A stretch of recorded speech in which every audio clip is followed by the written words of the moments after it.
Young love can feel overpowering and the most important thing to ever happen in the history of the world. Ever. When it ends for whatever reason, it can be devastating and world-shattering for a while at least. But while I'm sure we all remember those occasions and feelings almost wistfully, very few of us imagine using violence to deal with any issues resulting from the end of a relationship. In today's case, there was no murder, but if not for the actions of one very brave bystander, there absolutely would have been. We're heading to a wealthy suburb of Jacksonville, Florida, and to 2023 for the attempted murder of Madison Schemitz by Spencer Pearson. This is Murder of Crows.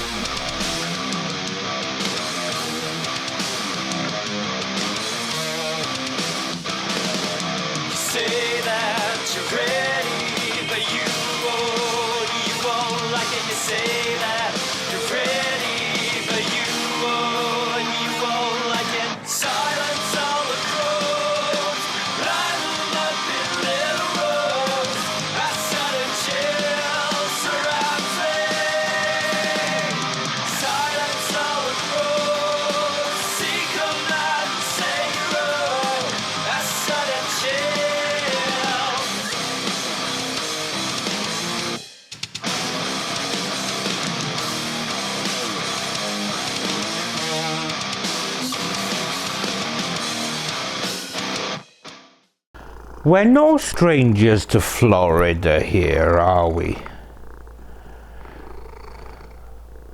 I don't know if murder just happens more there, or if the cases are just so different from the norm that they stand out. But we've been here for numerous episodes already, and I have no doubt we'll be back here again in the future. This time we're heading to a suburb of Jacksonville, and this suburb is named Ponte Vedra.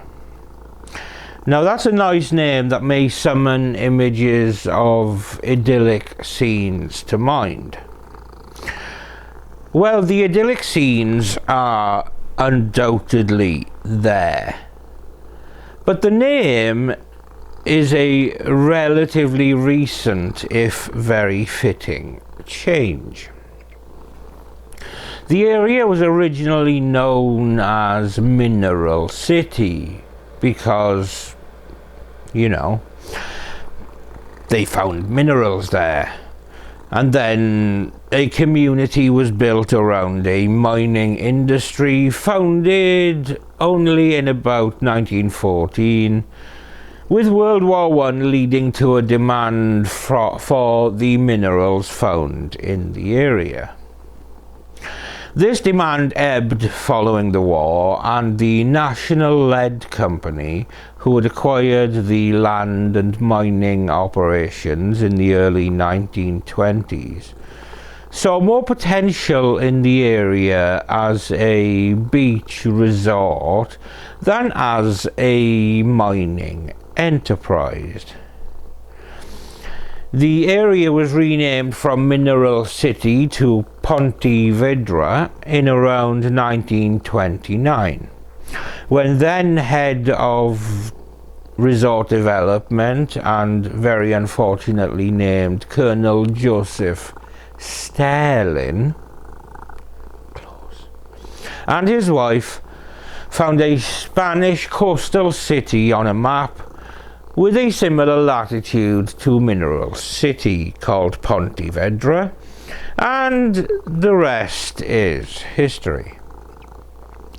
But much of its development since then has revolved around golf. with an initial 9-hole course built by one of the founders of the Professional Golfers Association, or PGA. And this course formed the basis of the Pontevedra Club. And then in the 1970s, a full golf course was developed at Sawgrass that still hosts the annual Players' Championship, as well as being the location of the headquarters of the PGA.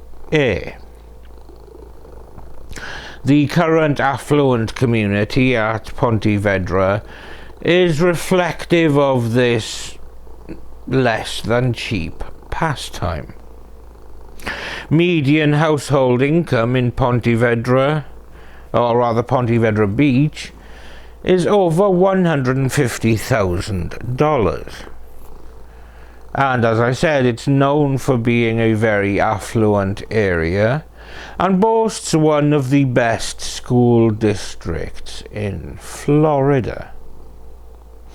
As of April the 1st, 2024, the average house in the area costs around $898,000.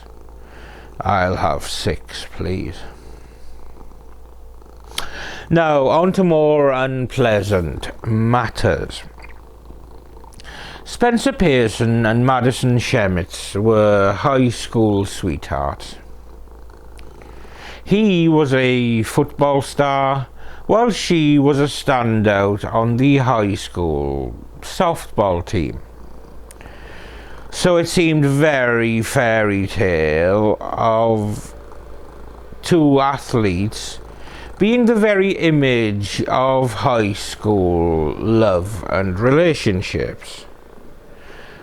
But in April of 2023, with 18-year-old Pearson set to graduate and 17-year-old Madison being a year behind, Madison chose to break off their relationship, and in doing so released Pearson's dark and troubled side.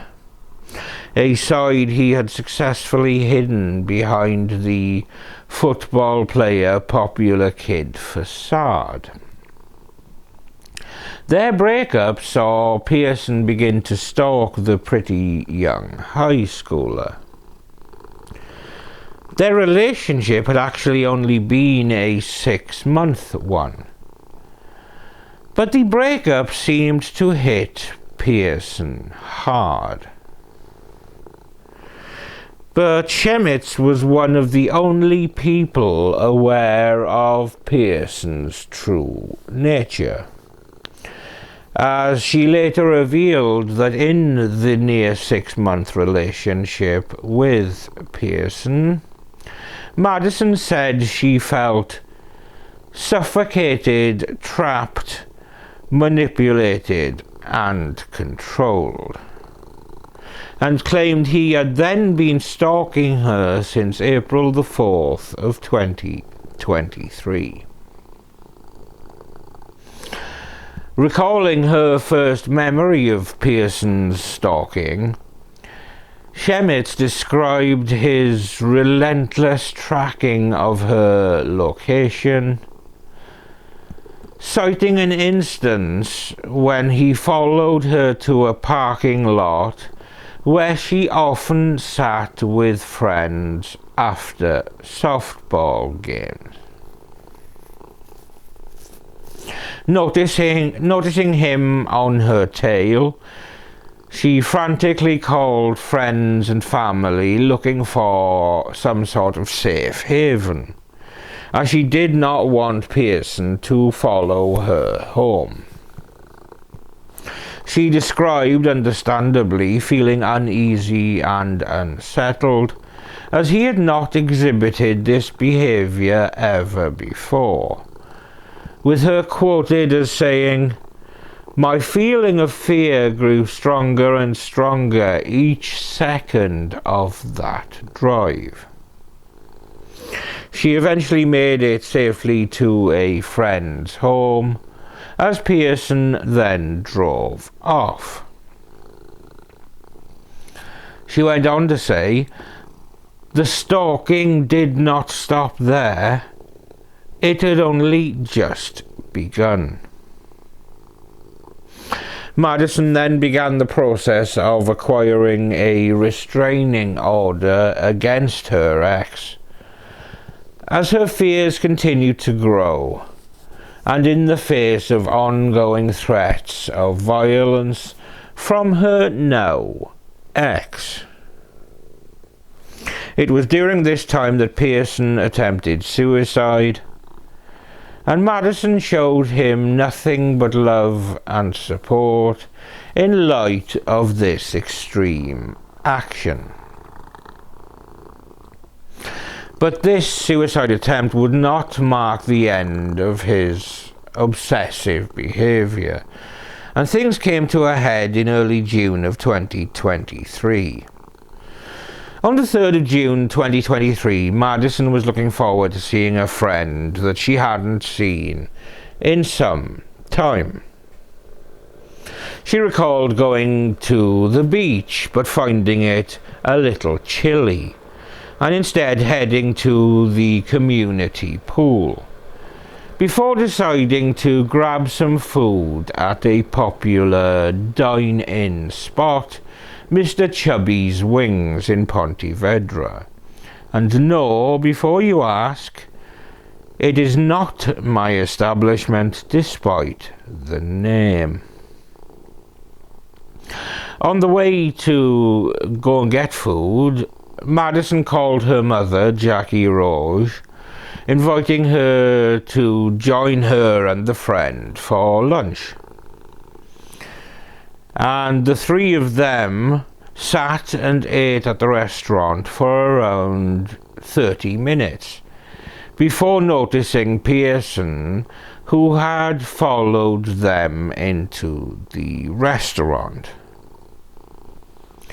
With growing unease, they quickly settled the bill and decided to leave the restaurant, ignoring Pearson and heading to the parking lot.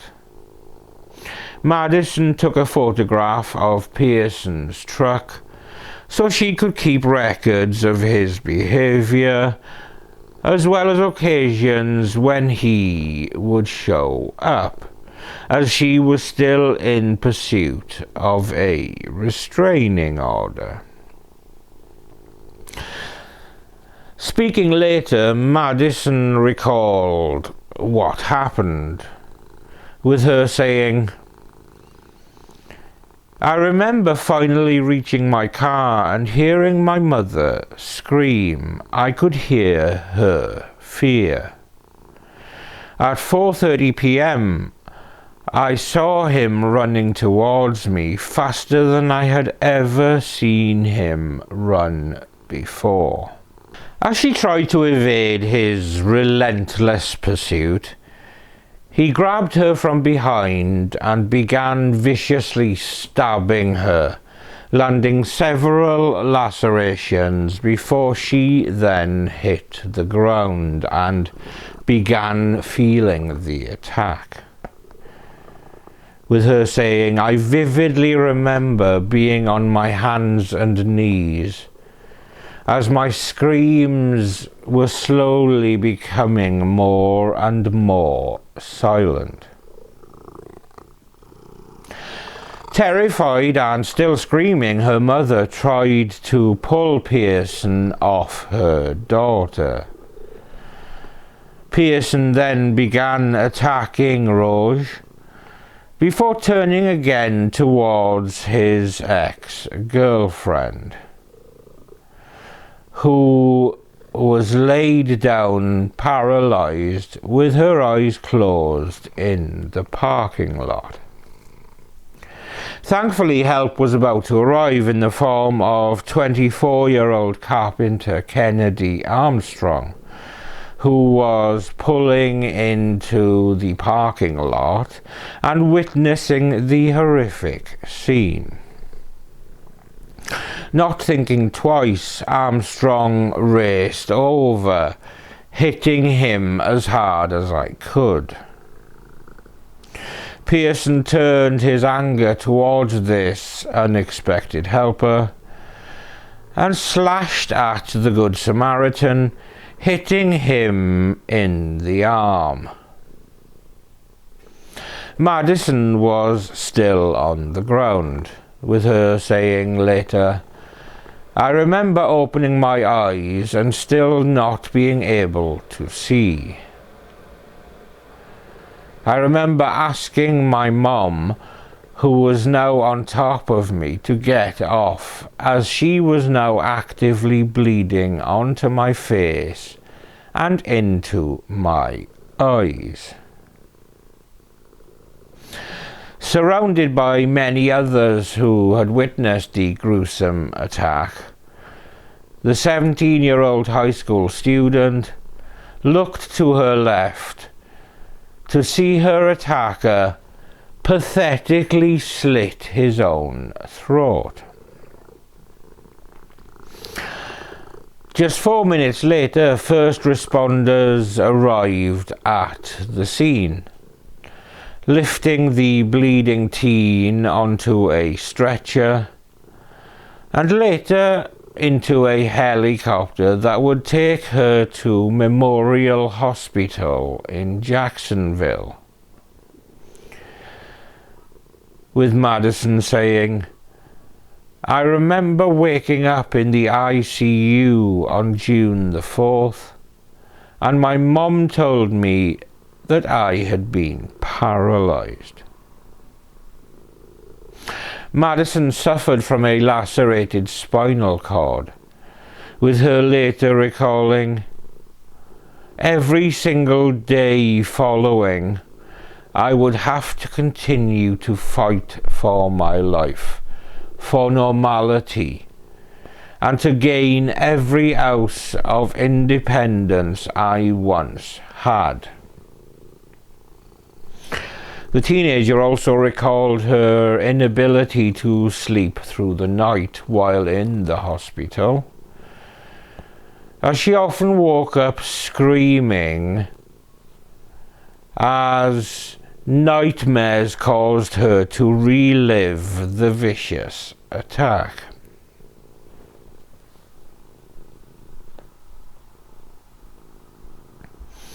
After his desperate suicide bid, Pearson would later be transported to the hospital, where he was also receiving treatment for his injuries. Both Kennedy Armstrong and Jackie Rose were also injured in the attack. Armstrong suffered stab wounds to his hand that would later require reconstructive surgery and caused him to have to give up his work as a carpenter. Rose suffered stab wounds to the forehead and the leg, for which she too was later hospitalized. Madison Schemitz and Spencer Pearson were both in critical condition, with the St. Johns County Sheriff's Office reportedly prepared to charge Pearson with attempted murder if he survived his self-inflicted wound. But it was Madison who was the more seriously injured and who would have the longer road to recovery. Madison's older sister, Tatiana Cruchetta, spoke about the extent of the injuries, with her saying at the time, "She had the surgery for 2 punctured lungs, and she had some spinal fluid leaking from her spinal cord. So currently she is not able to move or feel her legs. But we're hoping for a very speedy recovery." I know she starts physical therapy soon. Today, actually. Madison is a fighter, you know. She's going to make it through this. And I know that she is going to walk out of this hospital. This same sister also highlighted issues that the family had with Pearson in the past, with her saying, there were some issues in the past after they'd broken up where he was threatening her safety. My mother was looking to get a restraining order against him, so this was definitely premeditated. Madison underwent multiple surgeries, but her recovery was nothing short of miraculous. Madison's physical injuries were severe, with multiple stab wounds that caused significant damage to her spine. The trauma left her partially paralyzed, making it difficult for her to move or walk without assistance. Through intensive physical therapy, Madison was able to regain strength and mobility.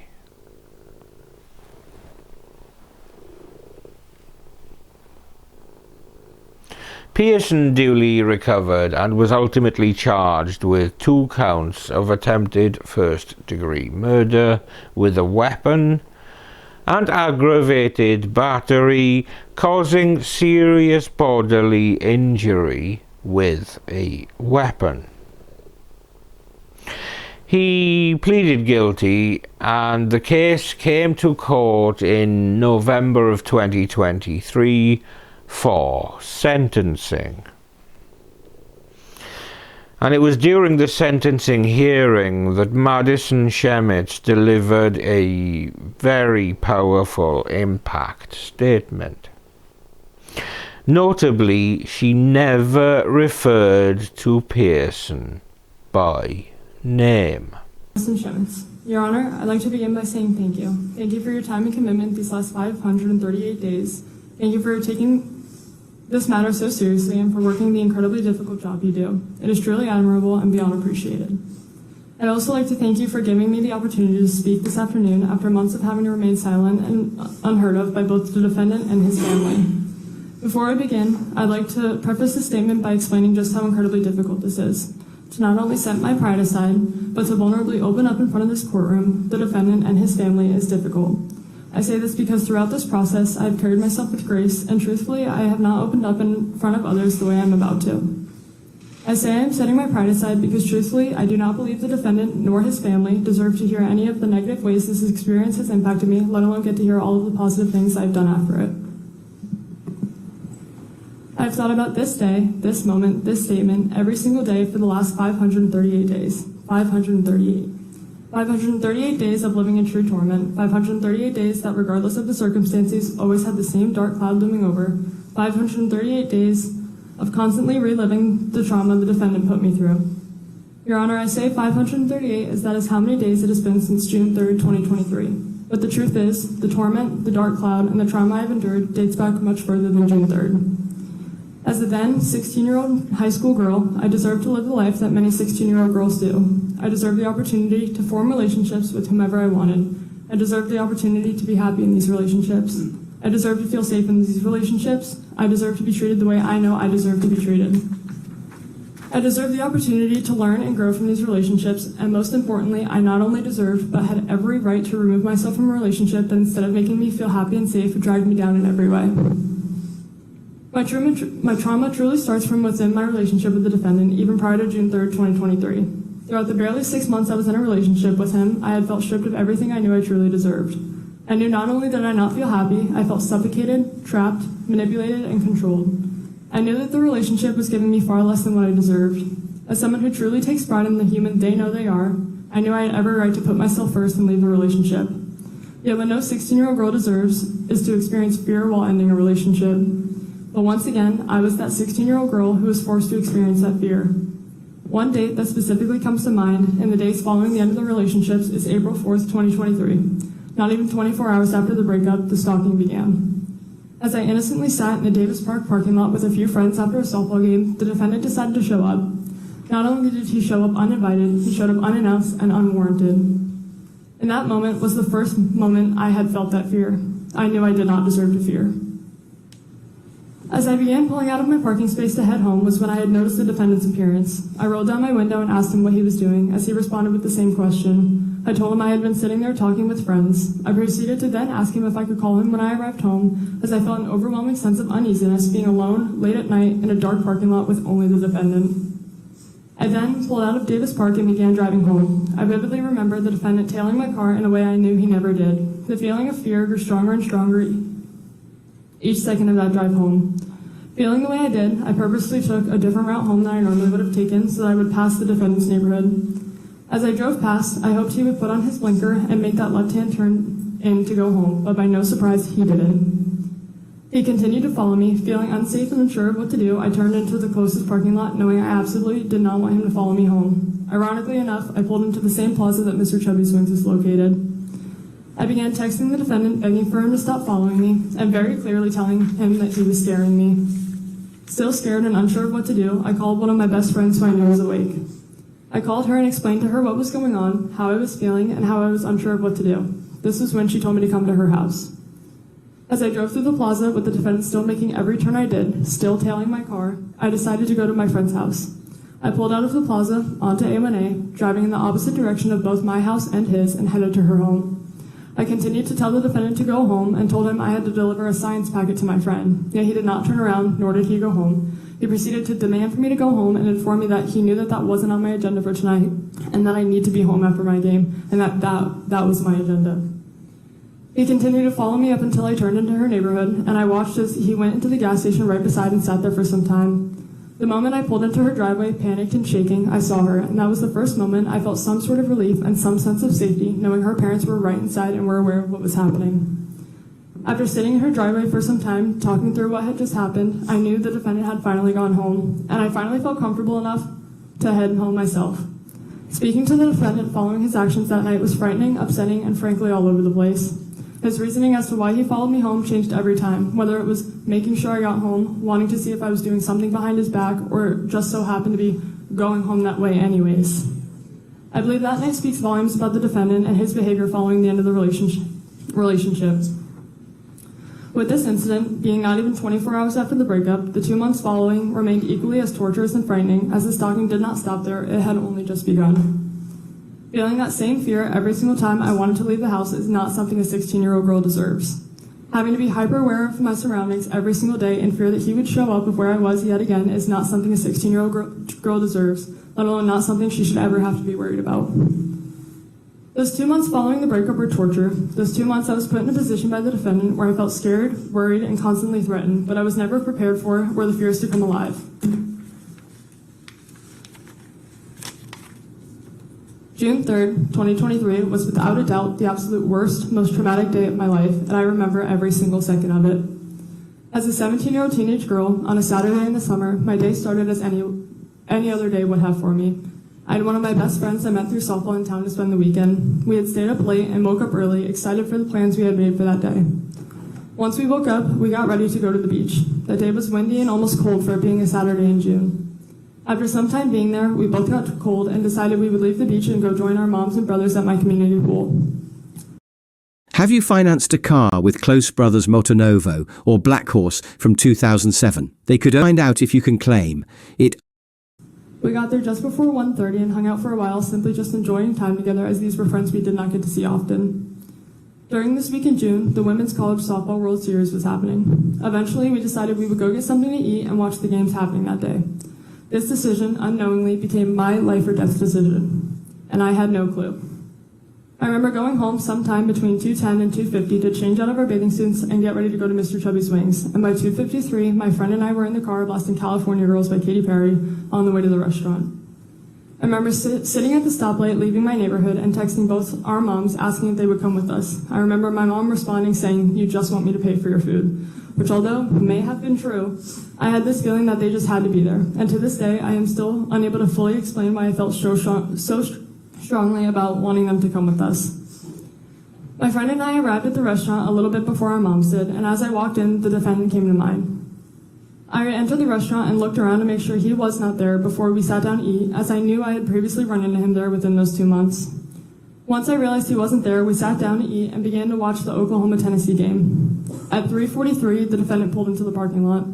At 3:47, the defendant walked into the restaurant and knowingly walked right past me. By 4:15, the defendant had gotten up and walked past us to make his presence known. At 4:15 was when my mother and I both noticed his presence. At 4:15 was when that same fear set in. After going back and forth on what to do, we paid our check and decided to leave the restaurant. At 4:28, myself, my mom, my friend, and her mom all stood up and walked out. Never in a million years did I think that I would never end up making it to my car. I remember walking to the parking lot, texting a friend back, and taking a picture of the defendant's truck. I did this knowing I had to continue to keep track of the defendant's behaviors and appearances for the restraining order we were in the process of trying to obtain. I remember finally being let go and falling to the ground because at that point my body had been paralyzed. Little did I know that me being let go in that moment meant my mom was now being made another victim of the attack. I remember laying there with my eyes closed, blacking out until the defendant began stabbing me again. Your Honor, a 17-year-old girl should not know the feeling of getting stabbed. Your Honor, I should not have to remember the feeling of my body being inflicted with a knife over and over again. I remember feeling an impact against my mother, the defendant, and I, which was the moment Kennedy Armstrong had ultimately saved our lives. I remember finally opening my eyes but still being unable to see. I remember asking my mom to get off of me because she was now actively bleeding onto my face and into my eyes. I remember finally realizing I had been stabbed and that I could no longer feel my legs. I remember the moment I realized I was paralyzed. I remember struggling to breathe and formulate words. I remember telling my mom I could not feel my legs, to which she responded it was okay and everything would be okay. But I could hear in her voice that it wasn't okay. She didn't know if it would be okay and just how scared she was. I remember her words to the defendant. I remember her calling the defendant's mom Tanya and her informing her on what her child had just done. I remember looking up and around and realizing that suddenly there was a crowd of people surrounding us. I remember looking up and to my left, to which I watched as the defendant just a few feet away pathetically slit his own throat. I remember making eye contact with the man in the crowd of people and begging him to make sure the defendant could not and would not get up, as I was scared the attack wasn't over. I remember his response ultimately assuring me that the defendant was no longer conscious or physically able to get up. I remember my mom still panicked and holding one of my 17 stab wounds closed. I remember numerous people trying to help keep me alive. I remember numerous people begging for me to stay awake.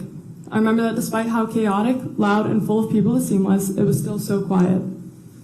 I remember feeling alone in my thoughts, unsure of what would come next, but knowing I just had to stay awake. I remember finally landing and being taken inside Memorial Hospital's trauma bay. I remember laying there all alone with no familiar faces as the doctors and nurses fought to save my life. I remember being poked and prodded and just lying there wide awake listening.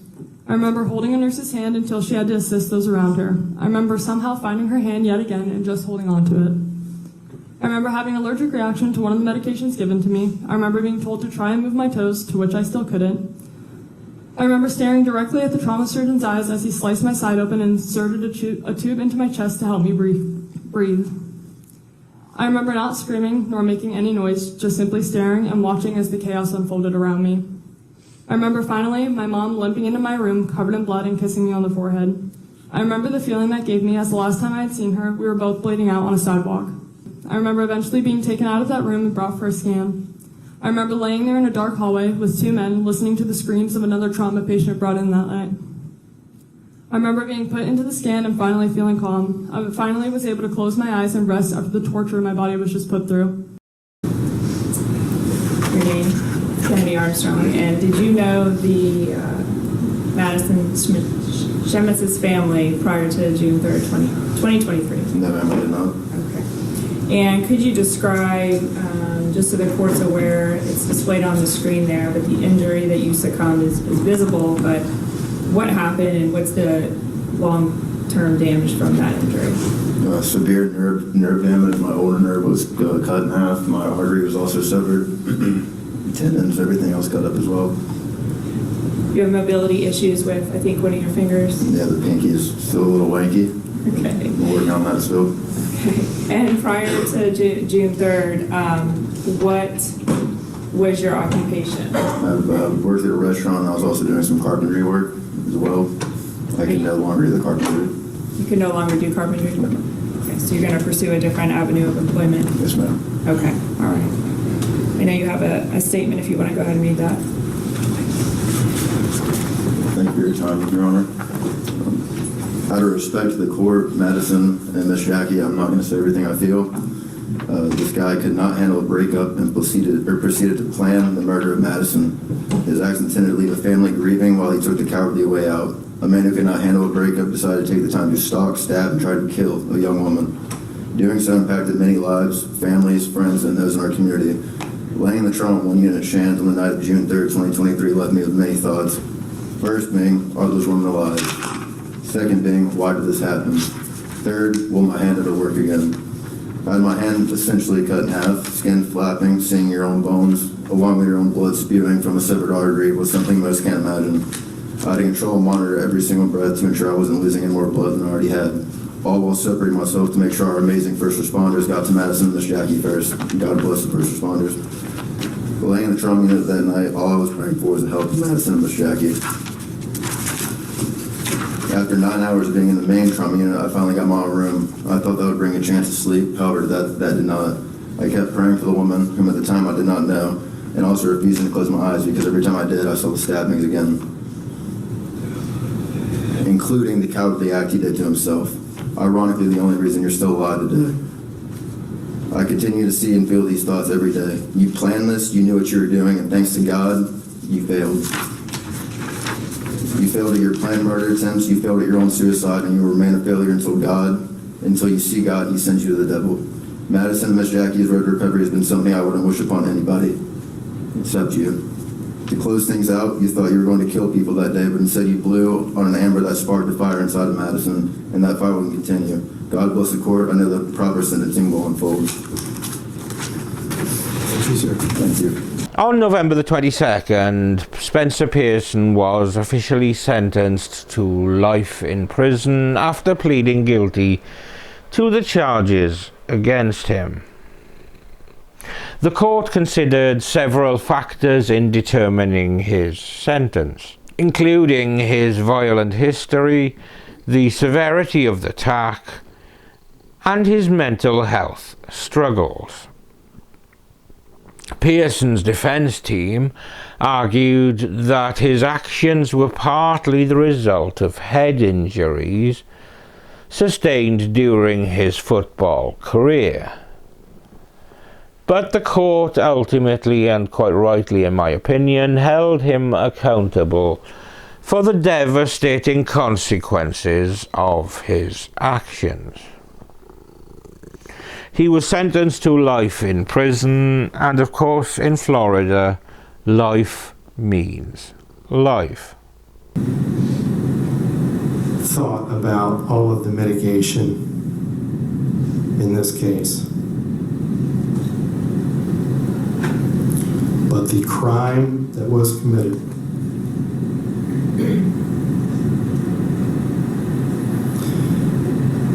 the impact that this crime has had on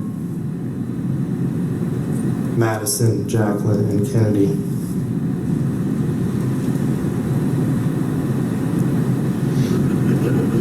it just far outweighs any of the mitigation that this court has considered.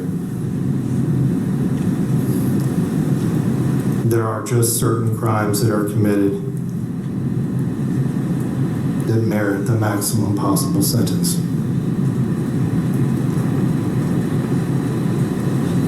And this court finds that this is one of them.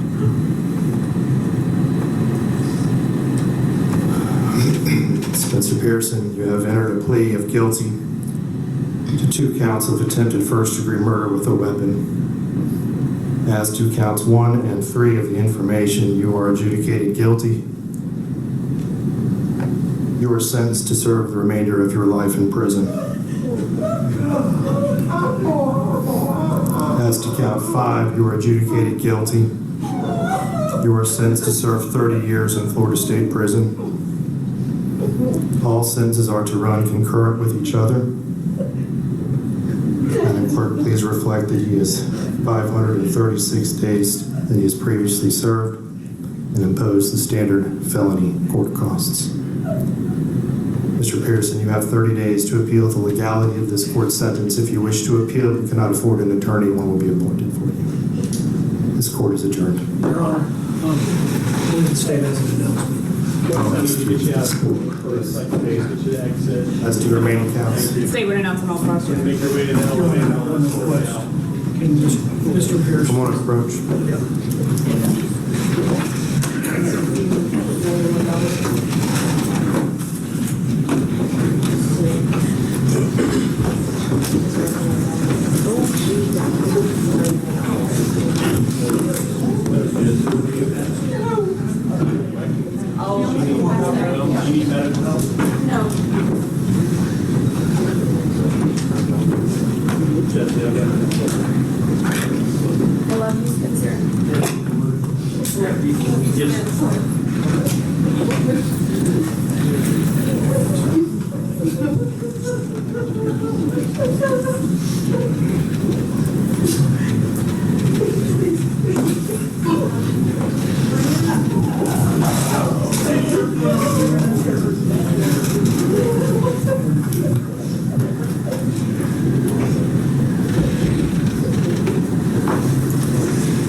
In the aftermath of the attack, one of the key issues raised was Spencer Pearson's mental health. There were claims that his violent outbursts could have been linked to head injuries from his football career.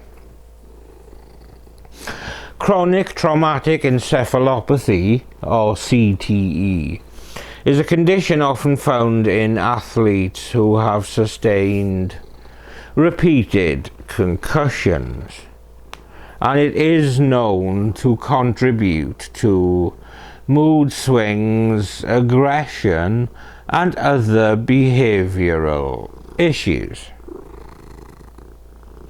While there is still much to learn about the relationship between CTE and violent behavior, experts have pointed out that mental health challenges in athletes, particularly in contact sports like American football, should be taken seriously. Though at this stage, I should point out that, according to my own research, CTE only really shows symptoms in older athletes after years of head trauma, but I'm happy to be corrected. The role of Spencer Pearson's family in this case has been a point of debate. His family have faced criticism for allegedly failing to address their son's mental health issues. During the court proceedings, Pearson's father publicly apologized to the victims, expressing deep regret for his son's actions. And he also acknowledged that the family had not fully recognized the signs of Pearson's struggles and failed to intervene in a meaningful way.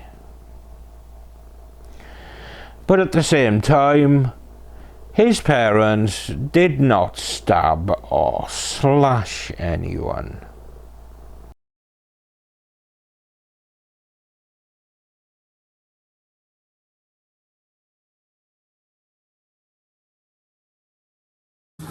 Madison. Hi again. I'd like to start by thanking you all for being here. After a long and hard road, I am pleased to be standing in front of you all today saying we did it. I would now like to thank the Honorable Judge Smith for his time and consideration in deciding upon the life sentence verdict.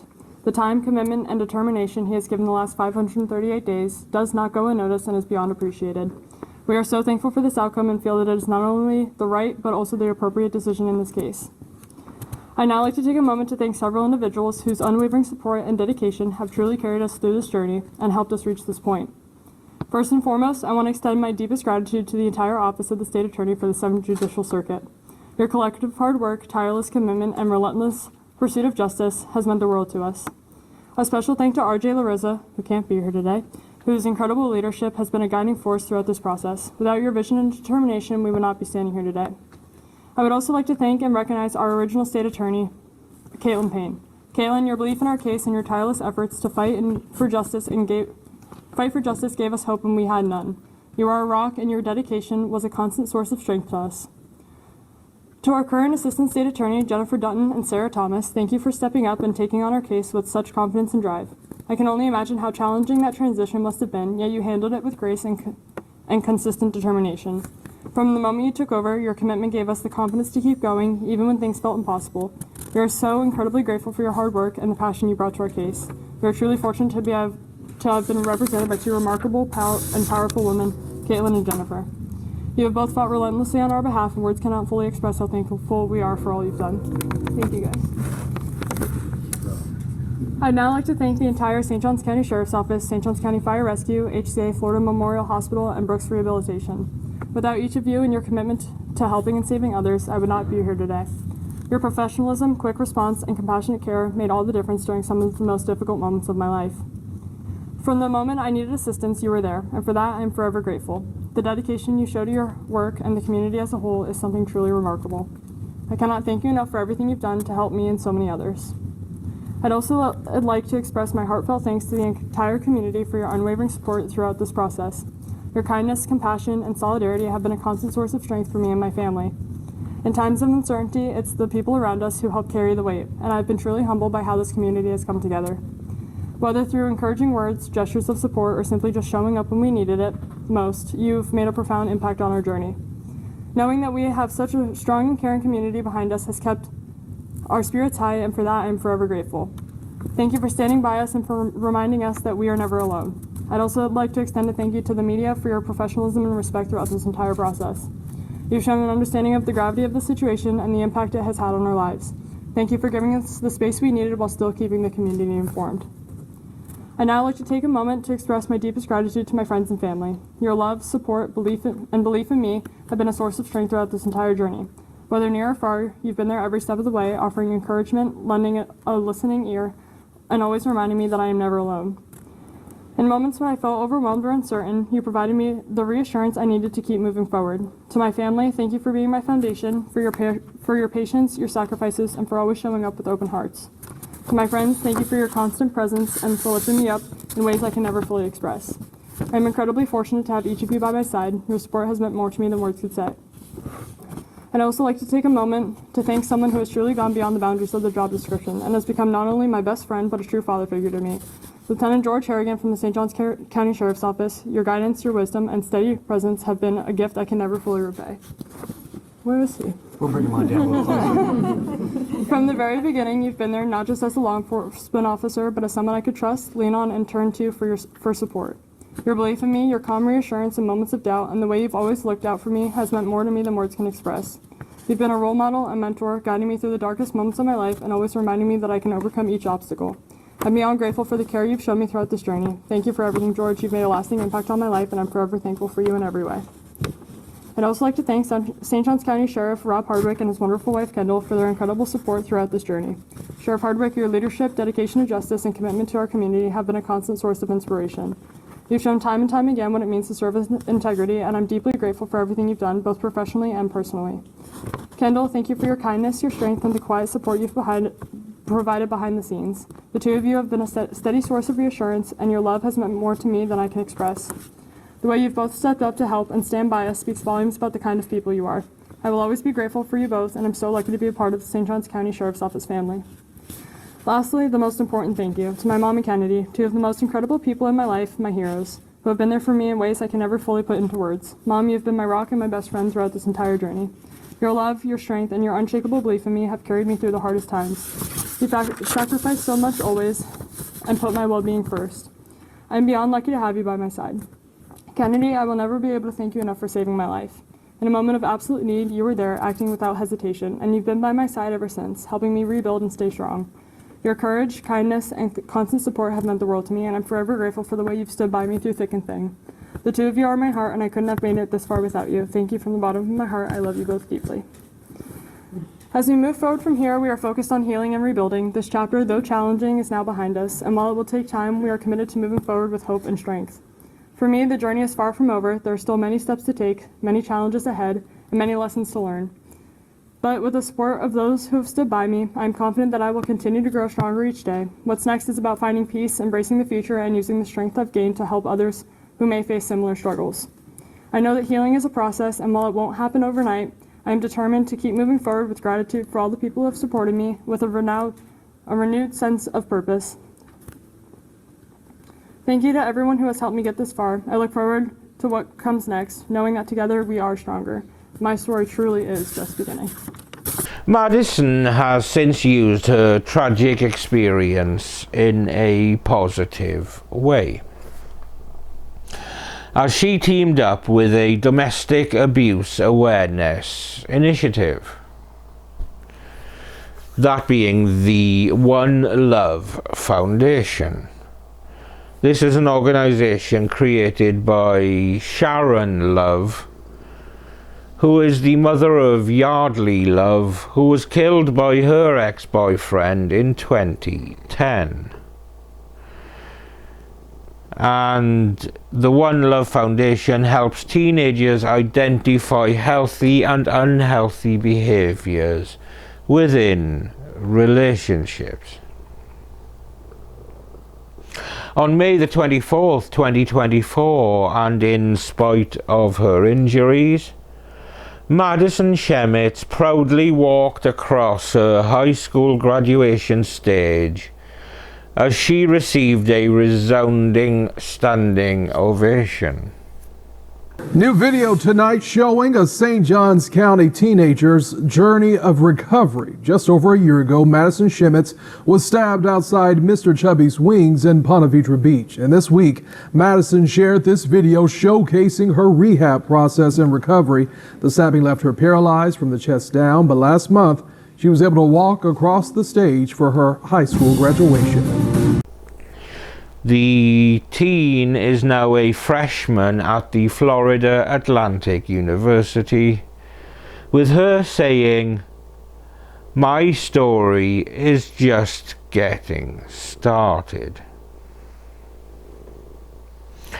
And that was a harrowing story of obsession, violence, and above all, resilience. That was only not a story of murder, thanks to the main target's mother and a passing stranger who had the courage and belief in doing the right thing to step in without thinking of his own safety.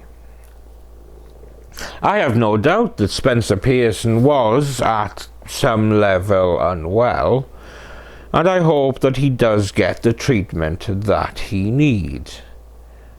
But this is not an excuse for violence, and I believe the judge was right in his sentencing and that he should be held accountable.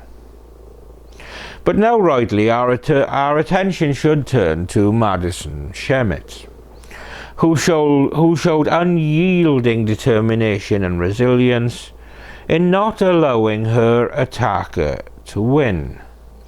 I dedicate this video to Madison Schemitz and wish her every success as she moves forward with a life that was very nearly snuffed out. Thank you for watching another episode of Murder of Crows. Please subscribe and whatnot to help me keep growing the channel. But with that said, I'm Steve. This orange monster is Samson. And we will see you when we see you.